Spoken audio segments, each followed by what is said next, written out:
So, good day to everyone. Our discussion for this meeting is about this particular group of organisms which are still considered under invertebrates. So, we have the protochordates. Protochordates is an informal category of a group of organisms which are used to uh, categorize organisms that are invertebrates, which are most closely related to the vertebrates. And this group of organism is composed of three groups. So we have Hemichordata, Urochordata, and Cephalochordata.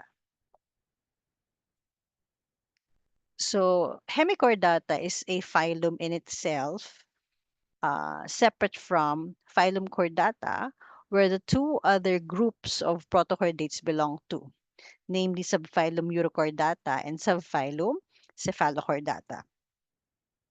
Um, Under phylum Chordata is where we also have subphylum Vertebrata. So we can see characteristics that are common to all of these four: hemichordates, urochordates, cephalochordates, and vertebrates, except for one distinguishing characteristic that sets apart invertebrates from vertebrates, and that is again the presence of the vertebral column. So for phylum Hemichordata, we have one organism in the lab, and this is the acorn worm under the genus Dolichoglossus. For subphylum Urochordata, we also have one organism in the lab, which is Molgula. The common name of Urochordates are sea squirts or tunicates. And for subphylum Vertebrata, we also have one organism which we can observe in the lab, and this is the Branchiostoma. So this is commonly known as Amphioxus or the lancelet. So let's look at the characteristics that are common to your protochordates and to the vertebrates. So here is the separate subphylum, or sorry, phylum with Hemichordata. And if we look at the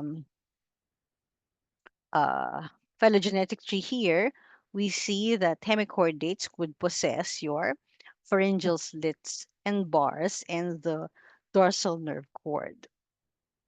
For chordates, so here all of chordates possess the postanal tail, notochord, endostyle, segmented bodies, musculature, and pharyngeal atrium.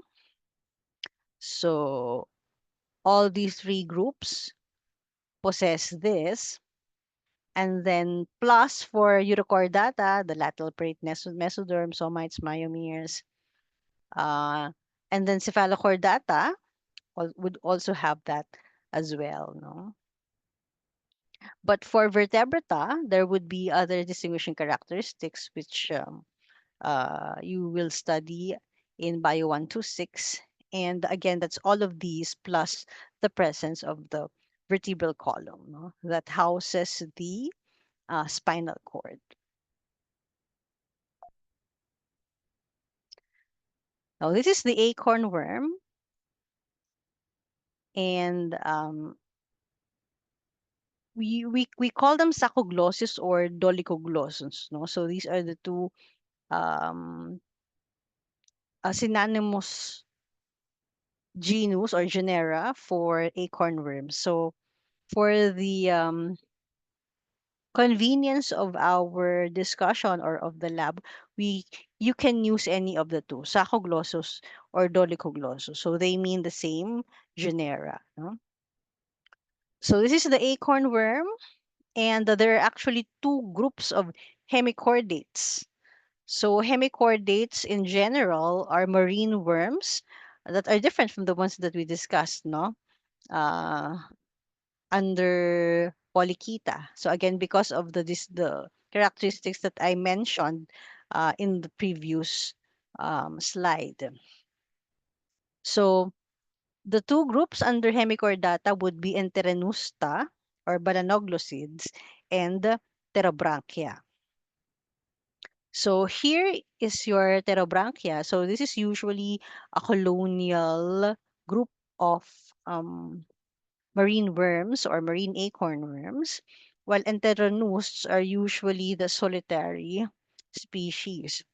Pterobranchs are also capable of producing um, hardened structures, which they use as their habitat or their home or their house. As you can see here, they can retreat no, inside their calcareous tubes, and they can also go out if they want to procure food. But what we have in the lab is an Anterenus, no, the Balagnoglosid.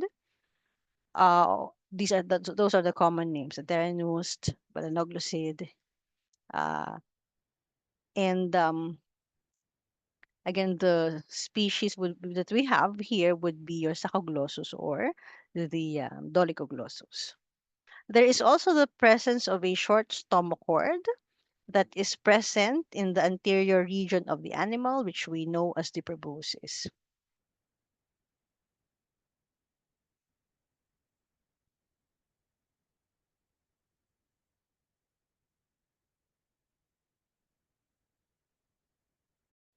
Okay, so here we have the worm-like animal, which is usually 5 to 6 inches in length, and the body is divisible into 3 regions.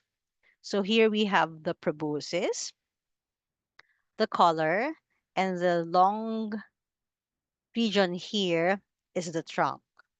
Okay? So looking at the proboscis, it is an elongated conical structure, and this is used by the animal to burrow into the sand. Um, the proboscis would also have some cilia present in it. And behind the proboscis is the collar here, and inside the proboscis is a proboscis stalk, no?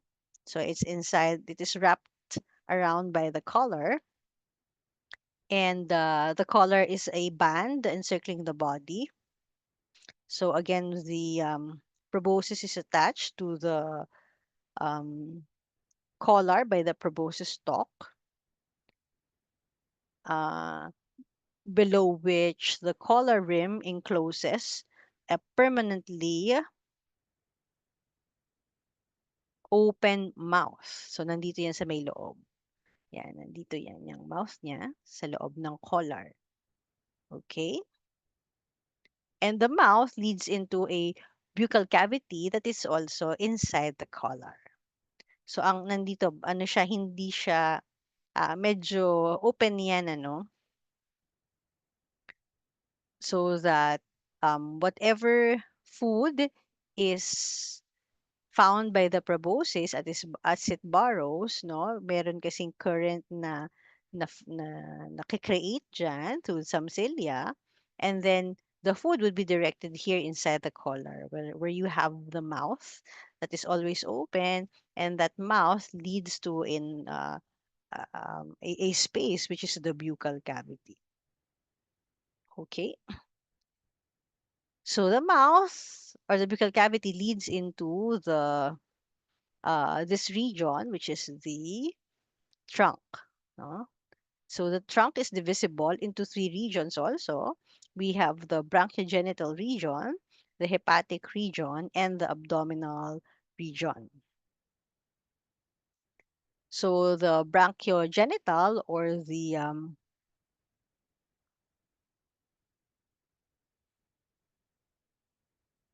thoracic region um, contains the gonads, kaya nga branchiogenital, ah, causing the bulge here in this particular region. And the bulging is what we refer to as the genital regis.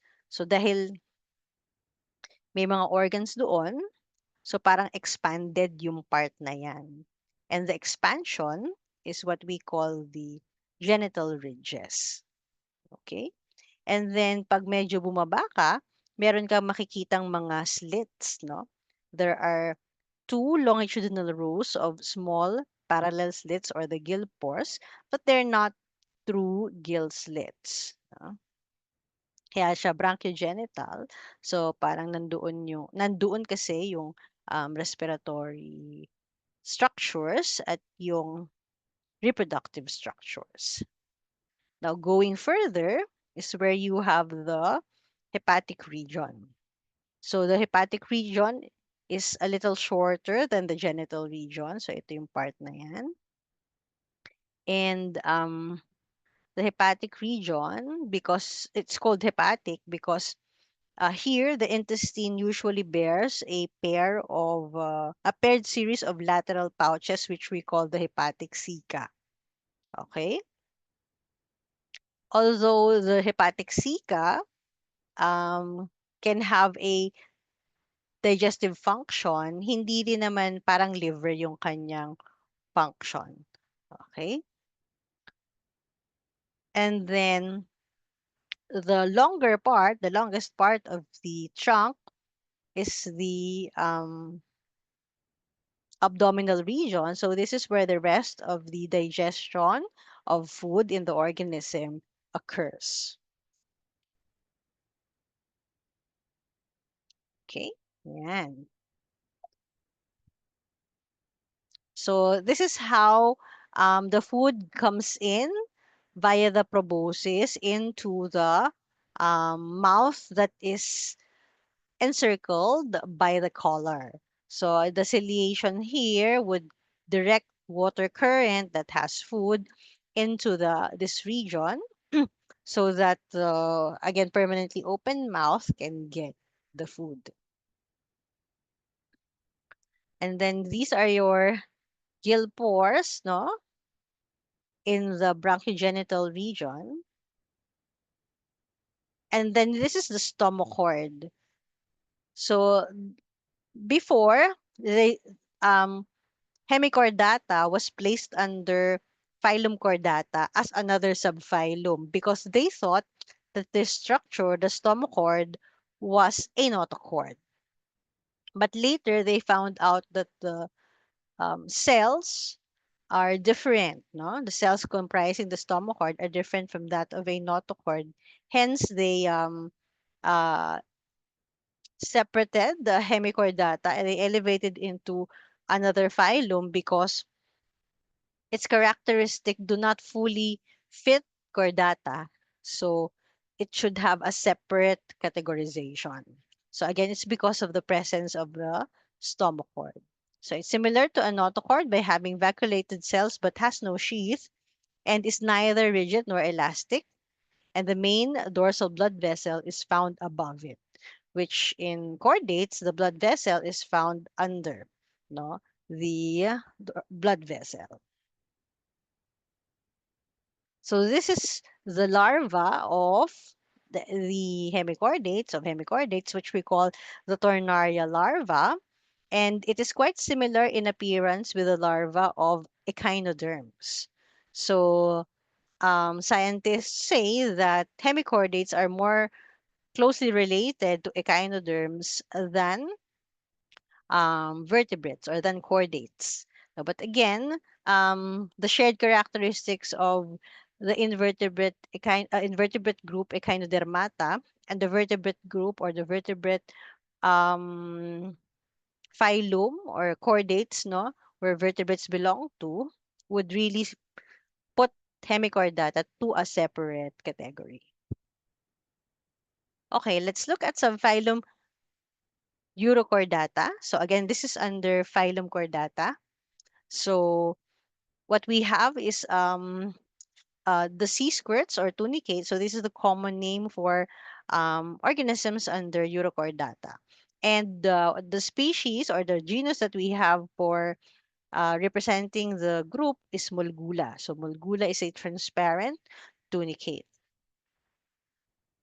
So in the adult form, the tunicates have no resemblance to vertebrates, but what we find similar to vertebrates would be its larval form, which is the tadpole larva. Now we call the larval form the tadpole larva, where we can find the notochord at the tail region. So if we look at the adult form, so this is the antero-posterior axis of the adult organisms, anterior, posterior, and this is the dorsal side of the organism, the ventral side of the organism. So this ventral side is what we find attached to a substrate. Tunicates are non-motile or sessile organisms, and they are attached to a substrate in the adult form, while the larval form is a motile form. So actually, the base is attached to the substrate, and it is the ventral side of the organism. Opposite to it would be your dorsal side. Now, the anterior portion is characterized by a structure which we call the oral or incurrent siphon. Okay.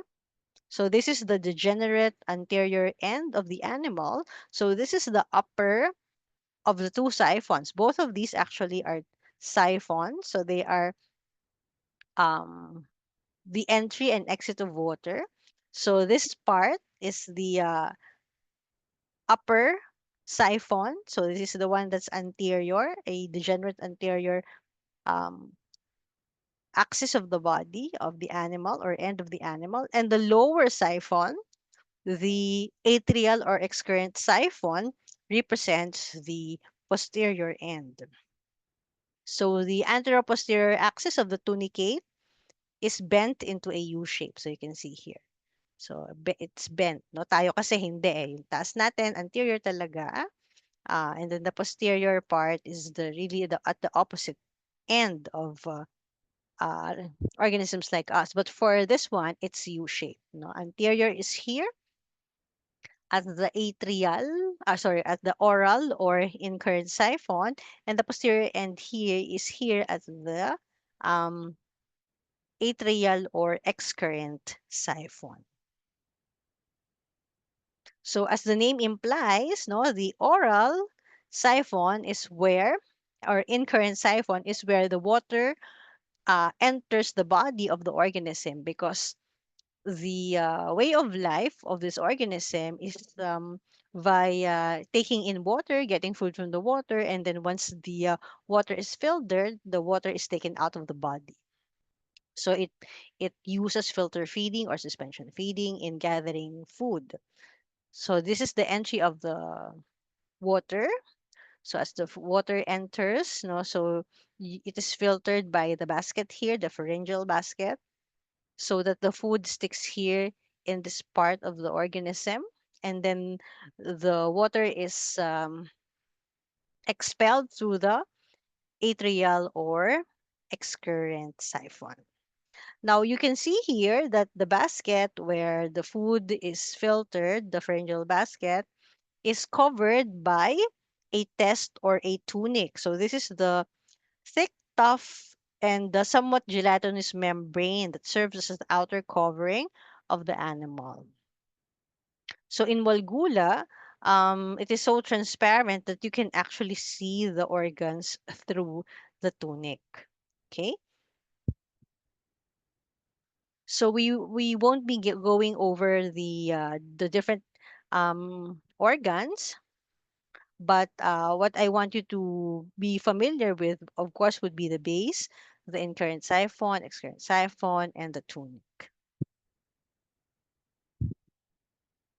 So this is Molgula and how it looks like in the when taken out of the substrate. So you can see here the incurrent siphon, excurrent siphon, incurrent, excurrent siphon. Again, the higher one or the upper one is always the oral siphon, and then the lower one would be the atrial siphon. So this is how it looks like in nature. And then there are other species of tunicates. Some would be very colorful. So this is how they look like in the marine waters. So this is the labeled photo of your molgula. So you have here the stomach, the intestine, the endostyle, oral or incurrent siphon, atrial excurrent siphon. The tunic or the test is the one that covers the entire organism. And This is the base, the one that's permanently attached to a substrate. So this is the pharynx. So you have the water coming here, and then whatever food is present will be trapped inside. And then the slits here is where the water will go out, leaving the food inside. And then this now water that goes throughout the pores will be directed to the atrial siphon, so it can be expelled from the body of the organism. So, nandito na yung food, no? Pagka nag-gather na, nandito, labas na yung tubig na pinanggalingan, matitira na lang yung food. So, pupunta na yan sa digestive tract. So, nandito, ito na yung esophagus, tapos stomach, yan. Intestine, and digested food will go out via the anus. So, papunta na rin yan. Naka-empty yan sa atrial siphon. Atrial cavity into the atrial siphon. Okay, yan. Isa pang picture ng molgula. Kitang-kita natin yung pharynx na yung pharyngeal basket. And then the tunic covering the organism. Now, this is the tadpole larva where we will find the notochord. So, ito yung notochord niya, nasa tail region. So, this is um, resorbed during the development into an adult. So, it disappears eventually as your organism develops its base, no? And attaches to the substrate. Ito yung itsura ng tadpole larva. So you can see here the notochord in the tail. Okay. Now for the last subphylum where you have Amphioxus as the specimen, so this is subphylum Cephalochordata. So, cephalochordata because kung kanina's tail region, eto from head to tail na. Cephalohead, di ba? So, simula ulo hanggang dulo, nandoon yung notochord at the entire lifespan or the life cycle of the organism. So the notochord lies on the mid-dorsal region just above the digestive tract and below the nerve cord. So this is the species that we have in the lab. We have Branchiostoma. So ganito siya in its habitat, no? So nakabury sa sand yung ating organism. Ang nakalabas lang ay itong buccal cavity and the tentacle so that it can gather food, no? Ganun din, filter feeding din ang ginagawa niya. So, hindi talaga head ito kasi wala naman tong masyadong specialized sense organs or although there are some cells but they are not organs, no? So, hindi siya completely cephalized. So, you have here the anterior end and then you have the tail here. Na diagonally placed sila dun sa kanilang substrate, nakabury. Here is your notochord, and above it would be the hollow nerve cord, and then below it would be the the um, alimentary canal. Yan. So you can see here, ito yung pag tinanggal mo yung balat, makita mo yung mga muscles, of course, no? Running throughout the entire body of the organism, from head to tail din. Pag tinanggal mo na yung muscles, makita mo itong mga structures na ito which characterize chordates. So you can see here the notochord and above it the nerve cord. So tawag natin dorsal nerve cord. It's found dorsal at the dorsal part of the organism. Nasa ibabaw yan ni notochord. Sa ilalim niya itong alimentary canal or gastrointestinal tract, no? So, dito kasi yung mouth niya, yan, papunta na sa pharynx, stomach, intestine, hanggang sa anus. Yan. If we look at the slides that we have in the lab, ang slide natin ganito. Itong nandito. Yan. Itong buong yan yung nasa lab natin. if we focus here at the anterior region, the part which gathers food, this is how it looks like. Yan. So you can see here, ito yung fins niya, no? Fin rays or fins, dorsal fin. Kasi nga, it swims under the water. So under that, you have the dorsal hollow nerve cord or neural tube at this point. And then under that is the notochord. And then these are the structures that allow the organism to get food. So, parang may makita kang buhok-buhok dyan na magagather ng food. Ito yung buccal cirri. Okay? So, hindi to close na structure to nakikita nyo. Open yan dito sa ilalim, no?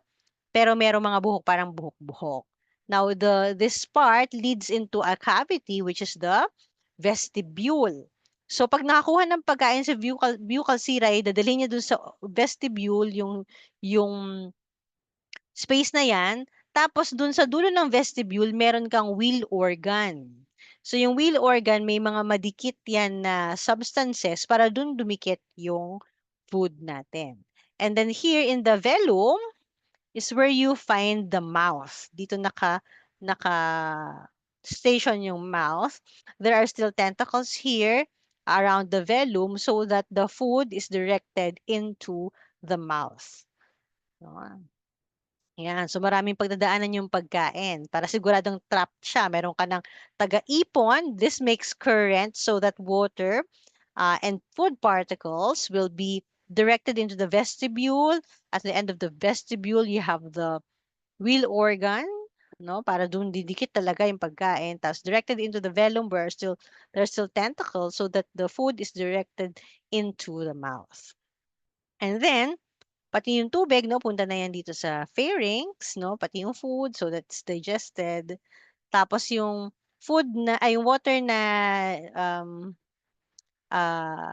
nakuha na ng food, no? Lalabas dito sa slits. Yan.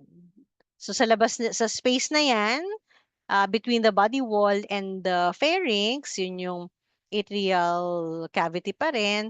So yung tubig na yun lalabas din sa atriopore na nasa may posterior part ng katawan ng amphioxus. So yan, dito yung atriopore. Ito. So makita nyo, lalabas yung tubig na kinuha na ng oxygen at ng food dito sa slits, yung water na yon ide-direct dito palabas. Kasi yung ditira sa pharynx, pupunta na yan sa stomach, sa intestine for digestion, and then yung undigested food would be passed out here to the anus. And you can see here, no, from here to dulo, yan na ang ating um, uh, notochord. And then the dorsal hollow nerve tube is the pink one. Yung nasa ibabaw. Etong transparent na to nasa ibabaw ay yung fins, no? Dorsal fin. Okay, so again, nandito dorsal fin, yung sa ibabaw, transparent. Yung pink na pink ay yung ating dorsal hollow nerve cord. And then you have here the notochord, and then you have here the alimentary canal. Yung nagpa-process ng food. Okay? So same here, just to show the different structure. There's also ocelli found here at the nerve cord. These are cells that allow photoreception. Ayan, pagdating dito ng pagkain, so punta na sa esophagus, and then here is hepatic cecum, kasi liver-like function, and then, kasi maglalagyan mo ng enzymes for digestion. And then, ayan na, ileocolon ring. So, pag-digest na, ito palabas na actually ang digested food dito. And then, itong kabilang part, atriopore. No? Diyan, again, lalabas yung water na nakuhaan ng pagkain. And then, the anus here, and then the caudal fin, no? The posterior most part of the fin. Now, when we make a cross-section of the organism, so at the pharynx level, pharyngeal level, of course, you will see the gill slits or gill bars, no? And then the spaces, those are the slits, no? And then yung mismong structure ng pharynx, no, na sa-separate dun sa mga spaces, yun yung pharyngeal bars. And then the space beside each pharyngeal bar or gill bar would be your pharyngeal slit. And see here the muscle in this portion, and then the nerve cord, and then sorry, in the otochord, nerve cord, dorsal fin. Di ba? So, kita dito yung pharynx, no? Lumen of the pharynx. This is the level of the pharynx. At the level of, yes, level of the gonads, pag doon nag-section, so same pa rin, makita mo pa rin yung pharynx, yung muscles, notochord, nerve cord, dorsal fin, pero syempre, mahahagip na yung gonad or yung sex organs ng organism. So this one shows the ovary because you can see the egg cells here. Yan. So ito yung cell, ito yung mga surrounding protective layer ng egg cells mo. So yan. This is the ovary, and then the cells that you see inside are egg cells. So two ovaries. And then, nasaan na? Meron tayong, ito sperm. Sorry. Um, testes. So at the level of the testes for a male, so you can see here, yan. Ang pinagkaiba niyan dun sa, ma-distinguish mo sa dun sa versus sa ovary, kasi sa ovary, kita mo na yung egg cells, no? Mga blocks, yung parang akala mo bloke-bloke dyan, na hati-hati. Isang egg cell yan bawat isa. Pag sa lalaki, yung testes, kita mo parang mga hair-hair. Syempre, kasi sperm, motile sila. Merong microtubule, 'di ba, that forms the tail. So, yun yung nandito. So, wala kami kita mga buo-buong malalaking bloke-bloke ng cells. So, you can see here are parang fine hair-like structures, of course, which represent the tails of your sperm. And then for eto sa may dulo na to eh, kasi kaya kita mo na yung level ng intestine. But the same, you still see the nerve cord, the notochord, the muscles, the dorsal fin. Okay, so those are the three levels at the pharynx, at the gonad, and at the intestine. So for the gonads again, you have the ovary. So this is how the ovary looks like again with the egg cells, very prominent. And then you have the testes where you can find the sperm cells. Yeah. Okay, yeah. So that's it for the three organisms and the three groups, no, where the three organisms belong to, that comprises the protochordates. So again, when we talk about protochordates, these are organisms which are the invertebrates, which are the most closely related to the vertebrates. So again, for Hemichordata, we have Dolichoglossus. For Euchrochordata, we have Molgula. And for Cephalochordata, we have Branchiostoma. Okay, so that ends our discussion about protochordates.